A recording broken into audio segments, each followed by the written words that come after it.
আসসালামু আলাইকুম ওয়া রাহমাতুল্লাহি ওয়া বারাকাতুহু। সম্মানিত দিনী ভাই বোনেরা, যে যেখান থেকে আমাদের ভিডিওগুলো দেখছেন সকলকে আন্তরিক মোবারকবাদ। আশা করি আল্লাহর রহমতে ভালো আছেন। আলহামদুলিল্লাহ, আমিও আপনাদের দোয়ায় আল্লাহর রহমতে ভালো আছি। তো যে যেখান থেকে আমাদের ভিডিওগুলো দেখছেন সকলকে মোবারকবাদ জানাই এবং আহ আল্লাহ তাআলার কাছে দোয়া করব যেন আল্লাহ তাআলা আপনাদের সকলের মনের নেক মাকসাদগুলো পূরণ করে দেয়।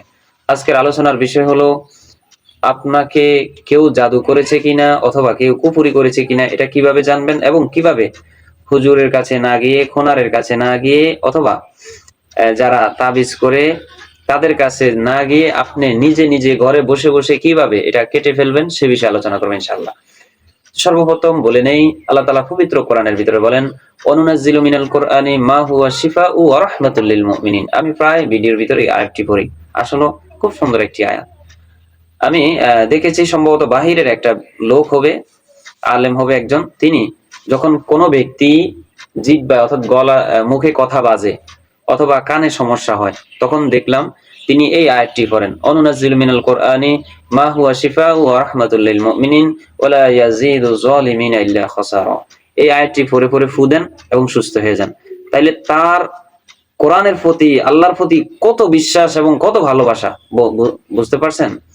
তো আমি বলবো, যারা এই সমস্যায় রয়েছেন, অর্থাৎ আপনাকে কেউ জাদু করেছে কিনা অথবা বানটনা যেটাকে আমরা বলি, তাবিজ করেছে কিনা, এই জিনিসটা কিভাবে বুঝবেন সে বিষয়ে আলোচনা করা যায়।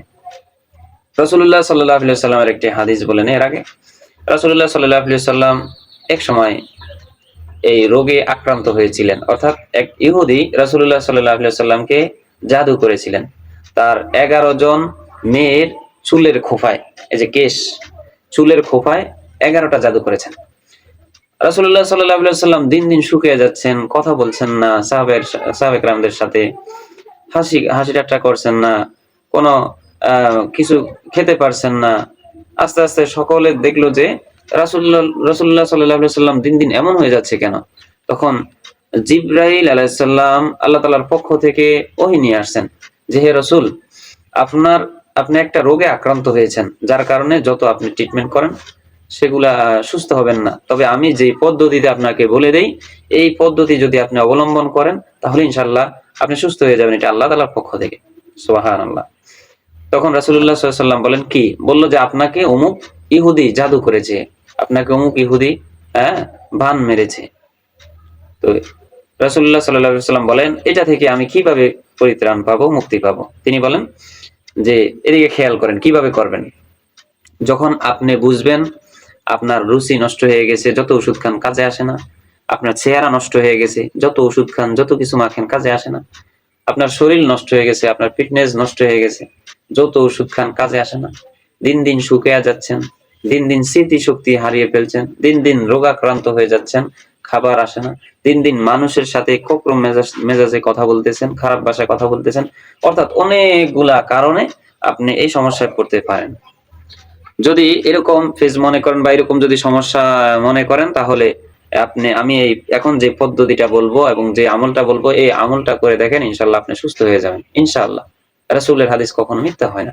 হয়তোবা আমি মিথ্যে বলি, না হয় আপনি মিথ্যে শোনেন, না হয় আপনি মিথ্যে বলেন, আমি মিথ্যে শুনি, এতটুকু। কিন্তু রাসূলুল্লাহ সাল্লাল্লাহু আলাইহি ওয়াসাল্লামের যে হাদিস, এটা কখনো মিথ্যা হতে পারে না। হয়তো আপনার আমলের ভিতরে সমস্যা থাকতে পারে, আমার বলার ভিতরে সমস্যা থাকতে পারে। তো যাই হোক, তো তিনি রাসূল সাল্লাল্লাহু আলাইহি ওয়াসাল্লামকে শিখিয়ে দিলেন যে, ইয়া রাসূলুল্লাহ, আপনি বিসমিল্লাহর সাথে সূরা ফালাক একবার এবং সূরা নাস একবার, এই দুইটা মিলায়া একটা ফু দেন, তাহলে একটা আপনার জাদু কেটে যাবে। রাসূল সাল্লাল্লাহু আলাইহি ওয়াসাল্লামকে 11টা জাদু করেছিলেন, অর্থাৎ 11টা বান মেরেছিলেন তিনি। তার এই যে ইহুদির 11 জন মহিলার চুলের, 11 জন মেয়ের চুলের কেশের মধ্যে। এটা শিখিয়ে দিলেন কিভাবে আমি বলি, একটু খেয়াল করেন। বিসমিল্লাহির রহমানির রহিম। কুল আউযু বিরাব্বিল ফালাক মিন শাররি মা খালাক ওয়া মিন শাররি গাসিকিন ইযা ওয়াকাব ওয়া মিন শাররিন নাফাসাতি ফিল উকাদ ওয়া মিন শাররি হাসিদিন ইযা হাসাদ। এরপরে বিসমিল্লাহ না, একসাথে করবেন। কুল আউযু বিরাব্বিন নাস মালিকিন নাস ইলাহিন নাস মিন শাররিল ওয়াসওয়াসিল খান্নাস আল্লাযী ইউওয়াসওয়িসু ফি সুদুরিন নাস মিনাল জিন্নাতি ওয়ান নাস। সূরা ফালাক একবার বিসমিল্লাহর সাথে, এরপরে সূরা নাস বিসমিল্লাহ না বলেই সূরা নাস পড়ে নেবেন। এই দুইটা মিলে একবার একটা ফু দিবেন। চিনি থাকলে চিনি নিবেন, চিনিতে ফু দিবেন, পানি থাকলে পানিতে ফু দিবেন, তেল থাকলে তেলে ফু দিবেন এবং নিজের শরীরে ফু দিবেন। নিজে না পারলে আরেকজন দিয়ে করাবেন। এরকম করে আবার সূরা ফালাক একবার বিসমিল্লাহর সাথে, নাস একবার, দুইটা মিলে আবার একটা, তো এরকম দুইটা হলো। আবার সূরা ফালাক একবার, আবার নাস একবার, দুটোটা পরে আবার একটা ফু দিবেন। এই দুইটা মিলে আরেকটা, তাহলে তিনটা হলো। এরকম করে 11টা আপনি ফু দিলে ইনশাআল্লাহ আমি আশা করি যে আপনার শরীরে যে ব্যক্তি জাদু করেছে এবং আপনার শরীরে যে রোগ রয়েছে এই রোগ কেটে যাবে ইনশাআল্লাহ, অতি শীঘ্রই কেটে যাবে। তবে আবারও বলে নিচ্ছি, কোরআনের প্রতি আপনাকে অগাধ বিশ্বাস এবং ভালোবাসা রাখতে হবে। আপনি যদি কোরআনের প্রতি বিশ্বাস ও ভালোবাসা না রাখেন তাহলে হবে না, এবং আমলদারি হওয়ার চেষ্টা করবেন। যিনি করবে বা যিনি হবে, আল্লাহ তাআলার কাছে রুজু করেন, নামাজ পড়েন, দোয়া করেন, ইনশাআল্লাহ আল্লাহ তাআলা সবকিছু দূর করে দিবে। কুন ফায়াকুন, আল্লাহ যখন যা বলে তখনই তা হয়ে যায়। অর্থাৎ আপনি কোনো মুসিবতে পড়ছেন, কোনো বিপদে পড়ছেন, আল্লাহ তাআলা বলেন, আমার কাছে চাও বান্দা, উদউনি আস্তাজিব লাকুম, আমার কাছে চাও বান্দা, আমি তোমার ডাকে সাড়া দিব। অবশ্যই দিব, অবশ্যই দিব, দিব না কেন? অবশ্যই দিবে আল্লাহ তাআলা। আল্লাহকে বলেন, আল্লাহ আপনি আমাকে মাফ করে দেন, আমার সকল অভাব অনটন দূর করে দেন, আমাকে সুস্থ করে দেন। আল্লাহ আপনি ছাড়া তো আমার কেউ নাই, মালিক আপনি ছাড়া তো আমার অন্য কোনো মালিক নাই যে তার কাছে যাইবো আমি। সুতরাং এই ধরনের কথা বলেন, বলে আল্লাহ তাআলাকে একটু মায়া লাগিয়ে আল্লাহকে বলেন, ইনশাআল্লাহ সকল সংকট দূর হয়ে যাবে অতি শীঘ্রই। ভিডিওটি ভালো লাগলে চ্যানেলটি সাবস্ক্রাইব করে রাখুন। ধন্যবাদ। আসসালামু আলাইকুম ওয়া রাহমাতুল্লাহি ওয়া বারাকাতুহু।